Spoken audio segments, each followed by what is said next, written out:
Habang kaninang umaga, traffic ang bumulaga sa mga motorista. Pero ang tingin ng Highway Patrol Group, kayang solusyonan ang parusang trapiko mula sa EDSA. Nakatutok live si Oscar Oida. Oscar!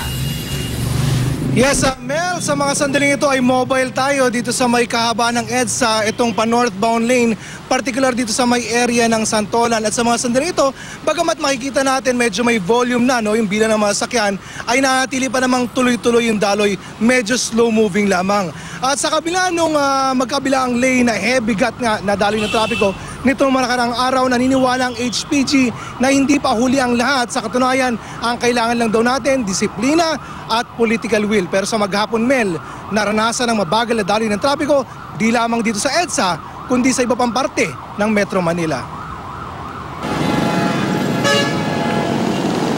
Ganito katindi ang trapikong bumati sa mga motorista sa Aurora Boulevard kaninang umaga. Ang mga motorista, inaabot ng 1 oras at kalahati mula Broadway hanggang SM Santa Mesa. Walang magawa ang mga MMDA constables na nooy nagmamando ng trapiko. Maski green light kasi, paralisado ang daloy ng trapiko dahil sa dami ng sasakyan.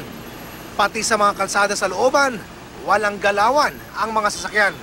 Ang punot dulo raw nito, isang truck na tumirik sa nagtahan at hindi maalis sa laki. Kaya naman ang Highway Patrol Group at MMDA nag-ikot kasama ang tow trucks upang alisin ang mga sakyang nakaparada sa kalye at nagpapasikip ng daloy ng trapiko. Sa EDSA Balintawak Cloverleaf, nadaanan ng grupo ang isang nasiraang kotse. Agad hinila. Sa ilalim ng LRT station ng EDSA Muñoz, ilang sasakyan din na nakahinto ang nasita. Nasampulan pa ang isang motorsiklo na nakaparada sa gilid ng EDSA. Wala ang may-ari nito, kaya agad isinakay ng MMDA ang motor sa kanilang truck. Inikutan rin ang Pitwazon Avenue malapit sa Cubao kung saan dumaraan ang mga pacified na bus papuntang Southern Luzon. Agad rin nasampulan ng bagong Ford Fiesta na ito. Ang paniwala naman ng ilan, para maayos ang trapiko sa EDSA, dapat pagtuunan din ng pansin ang iba pang mga kalsada. Yung C5, that is a very important alternate route to EDSA. So if traffic on C5 will flow smoothly and efficiently, yung load sa EDSA mababawasan. Naniniwala ang HPG na hindi pa hopeless case ang trapiko sa Metro Manila, partikular sa EDSA. Sa 2 araw na pag-umandraw nila sa EDSA, may mga panahon naman daw na napagaan nila ang daloy ng trapiko. Pero umabot na raw sa 247 na pasaway sa kalsada ang nahuli nila. Unang-una po naging disiplinado yung mga drivers natin. Talagang yung isang linya sinusundan lang nila hanggang all the way. Except yung mga ibang matitigas na ulo nagsisurf pa rin, pero nahuhuli po ng mga tropa natin.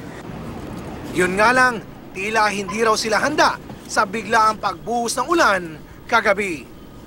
Ang ginawa namin ay requested MMDA for a copy or a list of areas kung saan magkakaroon ng mga baha.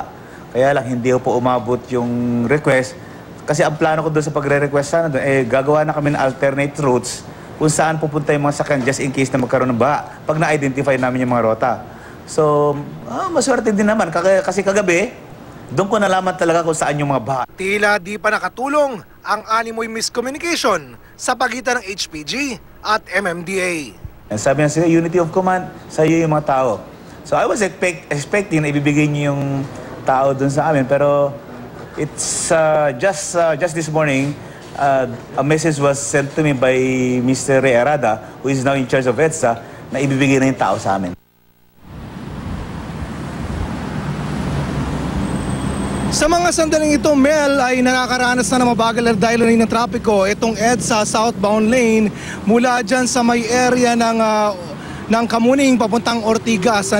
Itong Mega Mall to Pasay, heavy na rin dyan. Samantalang itong binabagtas natin, itong northbound lane, nagkakaroon ng pagbabagal ng daloy ng trapiko mula dyan sa may Buendia hanggang makaabot ng Ortigas. Dito sa may area ng Cubao, medyo nagiging moderately flowing ang traffic.